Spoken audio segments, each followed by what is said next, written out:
వెంకటాద్రి సమం స్థానం బ్రహ్మాండే నాస్తి కించన వెంకటేశ సమో దేవో న భూతో న భవిష్యతి.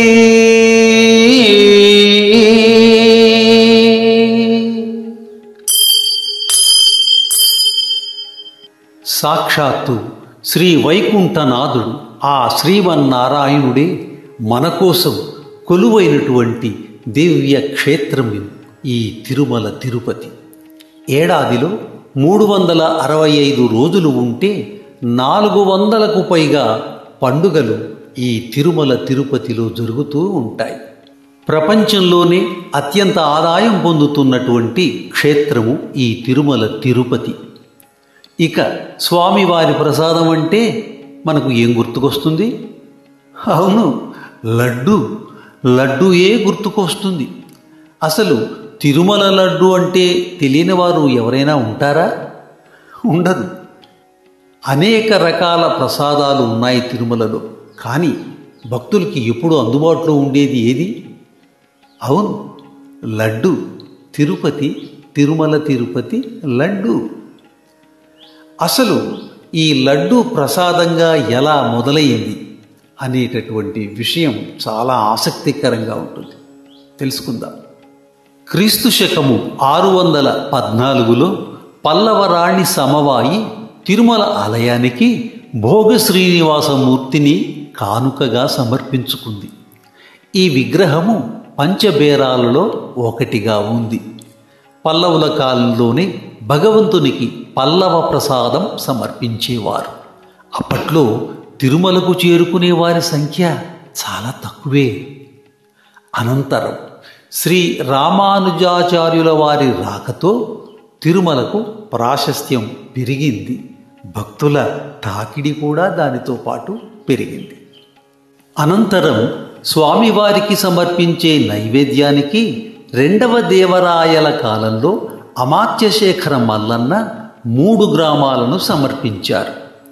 వీటిపై వచ్చే ఆదాయంతో నిత్యం సేవలు నిర్వహించేవారు.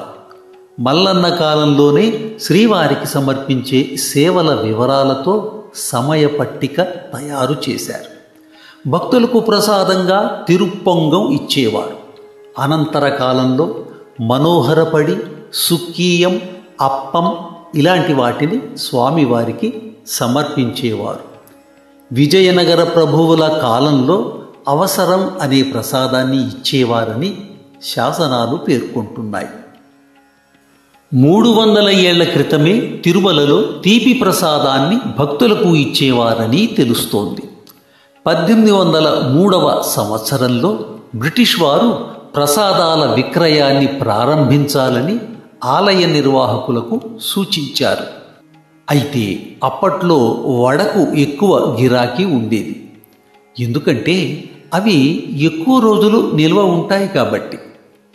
అనంతరం మహంతుల హయాములో తీపి బూందీ ఇచ్చేవారు. ఈ ప్రసాదమే కొంతకాలానికి లడ్డూగా మారింది. 1940లో మిరాసీదారులలో ఒకరైన కళ్యాణం అయ్యంగార్ లడ్డూ ప్రసాదం ఇవ్వడం ప్రారంభించారు. ఈ ప్రసాదానికి విశేషమైన ఆదరణ లభించింది. తిరుమల అంటే లడ్డూ ప్రసాదం అనేంతగా పేరు వచ్చేసింది. మనకు మామూలుగా తెలిసిన లడ్డూలు 2 రకాలు మాత్రమే. భక్తులకు దర్శనంతో పాటు ఇచ్చేది ఒకటి, అదనంగా కావాలంటే 50 రూపాయలు పెట్టి కొనుగోలు చేసేది మరొకటి. ఇక 2వ రకం కళ్యాణోత్సవం లడ్డు. దీని ధర 200 రూపాయలు. ఈ 2 రకాలే కాకుండా ఆస్థానము లడ్డు అని మరొకటి ఉంది. అదే 3వది. ఈ 3వ రకాన్ని ఎప్పుడు తయారు చేస్తారు అంటే ప్రత్యేక పర్వదినాలలో, రాష్ట్రపతి లాంటి విశిష్ట అతిథులు వచ్చిన సమయాలలో తయారు చేస్తారు. బరువు 750 గ్రాములు. లడ్డూలో వాడే పదార్థాలను కొలతల ప్రకారమే వినియోగిస్తారు. దీనికి ప్రత్యేకంగా దిట్టం ఉంటుంది. ఒక ప్రోక్తం అంటే 51 లడ్డూలు. తయారీలో శనగపిండి, చక్కెర, జీడిపప్పు, యాలకులు, ఆవు నెయ్యి, కలకండ, ఎండు ద్రాక్ష ఇలాంటి పదార్థాలు వినియోగిస్తారు. లడ్డూ ప్రసాదానికి పేటెంట్ రైట్ ఉంది. 2009 సంవత్సరంలో GI అంటే భౌగోళిక గుర్తింపు లభించింది. మరి ఈ లడ్డు ఎందుకంత రుచి అంటే ఏం చెప్పగలం?